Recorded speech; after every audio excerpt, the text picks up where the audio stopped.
Welcome to the War Archive, where wars become stories. At 10:59 a.m. on November 11th, 1918, a machine gun fired at a man who did not need to die. 1 minute later, the First World War officially ended. That shot was not a mistake. It was not confusion. It was the war doing exactly what it had done for 4 years, right up until the clock said it had to stop. To understand what the final hours of World War I were really like, you don't start with peace. You start with a system that could not slow down, even when everyone knew the end was coming. The message that the war would end on the morning of November 11th spread unevenly across the Western Front. Some headquarters received it before dawn. Some units learned hours later. Others would not hear it clearly until minutes before the deadline. There was no single moment of understanding, only fragments of information moving through damaged lines. For soldiers at the front, the knowledge created tension rather than relief. Orders had already been issued. Objectives had already been assigned. Until 11 o'clock, nothing on paper had changed. The war was still legally alive, and legality mattered to men trained to survive by following it. In trenches and forward positions, time became the central problem. Watches were checked constantly. Runners moved back and forth with partial updates. Phones crackled and went dead.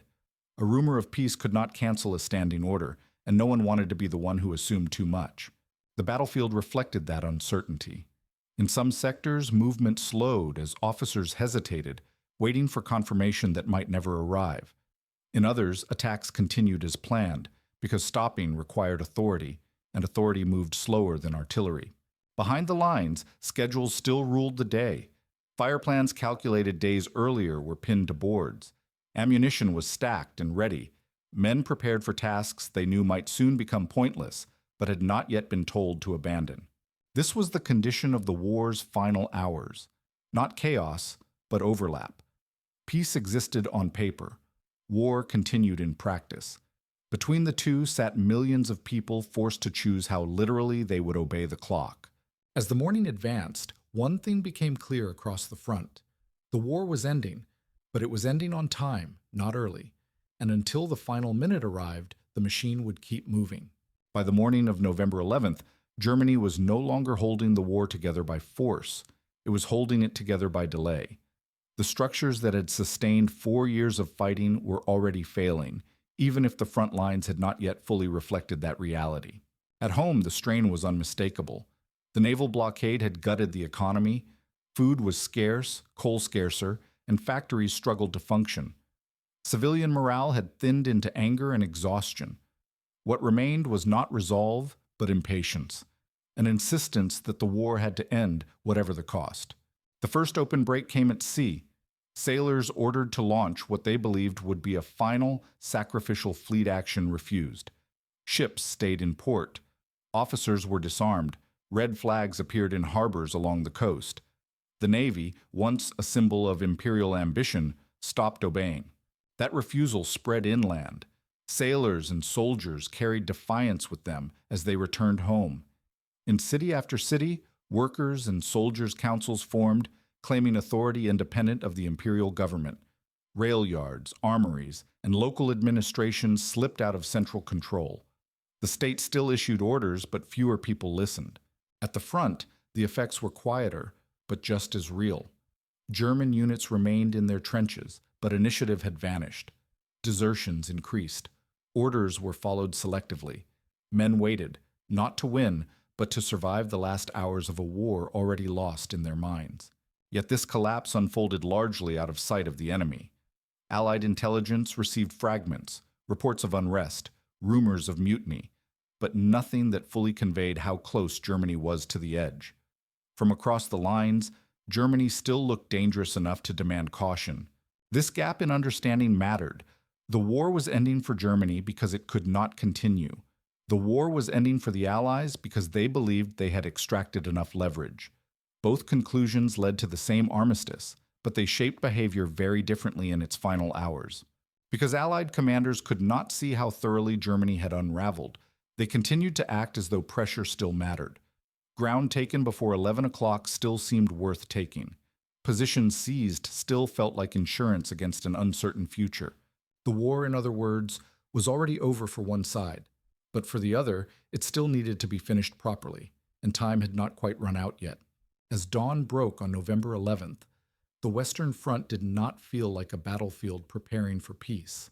It felt like a system waiting for a signal it had not yet received. Plans written days earlier were still in effect. Orders already issued still carried authority. And until 11 o'clock arrived, no one could be certain what would happen if they stopped early. Military organizations are designed to function on instruction, not assumption. An officer who canceled an attack without written authorization risked severe consequences if the ceasefire failed or was delayed. A unit that lowered its guard too soon risked being caught by an enemy that had not done the same. In a war defined by betrayal and surprise, caution favored continuation. This pressure was especially visible among Allied commanders who believed the armistice itself was premature. They worried that ending the war without unmistakable defeat would leave room for denial and resentment later. From that perspective, every mile gained before the deadline still mattered, not tactically, but symbolically. American forces felt this pressure acutely. Having entered the war late, they were still establishing credibility within the Allied coalition. Their leadership had argued against the armistice and preferred unconditional surrender. When that argument failed, it did not translate into a sudden halt. Operations already in motion were allowed to continue. Along the line, this meant American units advanced toward objectives that would lose all relevance within hours. Villages were approached. River crossings were planned. Patrols moved forward under the assumption that nothing had officially changed. Stopping required certainty, and certainty was exactly what the final hours lacked. Behind the infantry, the machinery of war continued its routines. Artillery batteries prepared to fire according to schedules calculated long before anyone knew the war would end that morning. Ammunition was stacked. Guns were cleaned and aimed. The system did not ask whether the firing still made sense. It only checked the time. As the morning progressed, the front entered a strange acceleration. Not a surge of violence, but a narrowing of it. Everything that had been planned now had to be completed before the clock ran out. The war was no longer expanding, but it had not yet been told to stop. And as the hands of thousands of watches crept closer to 11, men across the front prepared to carry out the final actions of a conflict that was already finished everywhere except where it still mattered most, on the ground. As the final hour approached, time itself became the dominant force on the battlefield. Men no longer measured the war in miles gained or lines held, but in minutes remaining. Every glance at a watch carried the same unspoken question: how much longer does this still count as war? In forward positions, infantry units prepared to move one last time. Orders were brief and practical: advance to the objective, hold until relieved. No mention was made of what would happen at 11 o'clock, because no one could issue an order based on faith alone. Until the deadline passed, the safest assumption was that nothing had changed. German resistance varied sharply from place to place. Some positions still fired with discipline, following orders to the letter. Others responded half-heartedly, or not at all. In some sectors, German soldiers stayed in their trenches and waited, rifles slung, eyes on the clock rather than the horizon. The front fractured into a patchwork of danger and silence. This unevenness made every movement tense. A quiet approach could mean surrender, or a trap. Training taught soldiers to assume the worst. Even in the final hour, a single machine gun could still dominate open ground, and no one wanted to be the man who trusted the enemy 1 minute too soon. Behind the lines, artillery units moved into their final routines. Crews checked fuses and elevation. Hands blackened with oil and grease worked automatically. Some gunners watched the second hand sweep around their watch faces, adjusting fire rates so the last roundowns would leave the barrel before the appointed time. The soundscape of the front compressed. Barrages grew shorter and sharper. Isolated explosions punctuated long stretches of waiting. The war no longer roared, it ticked.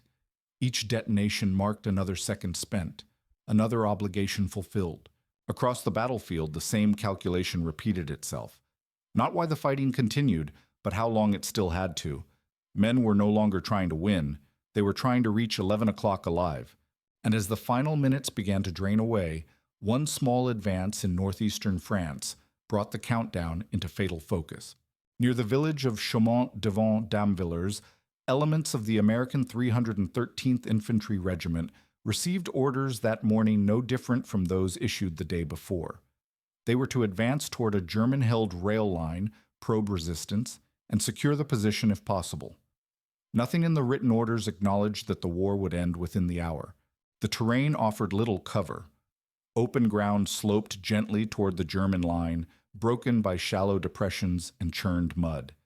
For 4 years, this kind of ground had been deadly. That morning, it was simply quiet, too quiet to be trusted. The German soldiers holding the position knew the armistice was imminent. They had no desire to fight. Some had already heard the hour. Others could hear distant artillery fading in and out as batteries adjusted their timing. Their orders, however, had not been formally rescinded. Until 11 o'clock, they were still responsible for defending their line. As the Americans approached, the Germans attempted restraint. Shots were fired high. Warnings were shouted across the distance. The gestures were unmistakably human, but unofficial. No flag was raised. No officer stepped forward. Nothing about the situation fit a clear category of surrender. For the advancing Americans, the ambiguity was dangerous. Training had taught them never to assume good intentions from an armed enemy. A false signal could be fatal. The safest interpretation was the simplest one. The position was still hostile until proven otherwise. Time continued to narrow. Watches were checked again and again. Some men slowed instinctively, calculating how little ground remained between themselves and 11 o'clock. Others kept moving, unwilling to be the one who hesitated while the war was still legally alive. Among them was a private named Henry Gunther. He was not leading the advance. He was not acting on special orders. He was moving within the same system as everyone else, one that measured duty by forward motion and offered no guidance for how to behave when time itself became the enemy. As the distance closed, the German gunners faced their own decision. They had tried to avoid killing, but they were still under orders, and the clock had not yet reached 11. At 10:58 a.m., the war narrowed to a handful of seconds. Henry Gunther was 23 years old. Weeks earlier, he had been demoted from sergeant to private after letters home criticizing the war were intercepted. The demotion was not severe, but it left a mark. In an army built on rank and obedience, it signaled doubt. And doubt was something soldiers learned to erase through action. As Gunther moved forward, his comrades shouted for him to stop. The German machine gunners waved and yelled in return. Their rifles were still trained. Their ammunition was still loaded, but everything in their body language said the same thing. Don't come any closer. Gunther kept advancing. Whether he was trying to redeem his record, following momentum, or simply obeying the logic drilled into him since training no longer mattered. The system offered no room for hesitation. There was no order telling him to stop, no rule for what to do when peace was 60 seconds away. The German gunners checked their watches. At 10:59 a.m., with the deadline still ahead of them and their responsibility not yet lifted, they fired. Gunther fell forward into the mud, struck down by a war that was already ending but not yet allowed to be over. He became the last officially recorded American soldier killed in World War I. Not because the fighting had intensified, but because it had not yet been stopped. The gunners lowered their weapons. One of them looked again at his watch. The second hand continued its slow sweep. There was nothing else to do now but wait. For the men who witnessed it, the moment was not dramatic. It was quiet, stunned, unresolved. No one spoke. No one moved. The war had taken its final payment, measured not in strategy or territory, but in seconds. And then the clock reached 11. At exactly 11 a.m., the sound stopped. It was not gradual. It was not negotiated. Artillery fell silent in mid-sequence. Machine guns went quiet. Rifles were lowered where men had been bracing to fire again. After 4 years of constant noise, the sudden absence felt physical, like pressure released too quickly. Men looked up from the ground. Some stood. Some stayed where they were, unsure whether the silence was real. Across the front, soldiers waited for the echo that did not come. For the first time in years, there was no next order. In places where artillery had been firing moments earlier, smoke drifted without interruption.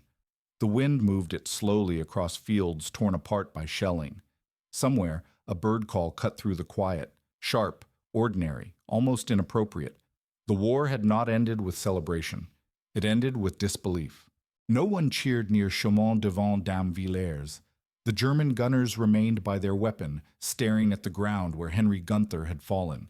The Americans did not advance further. There was no objective left to take. Time had expired. Across the Western Front, similar scenes unfolded.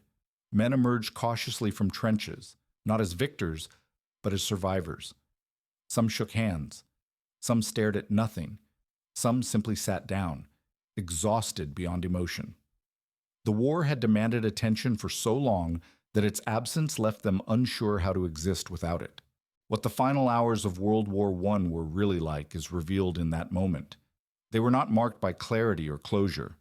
They were defined by overlap, by a war that continued until the precise second it was forced to stop, and by people caught inside a system that obeyed the clock more faithfully than human judgment. The war did not end because everyone understood it was over. It ended because the machine reached its limit. Henry Gunther died at 10:59. At 11 o'clock, the world changed.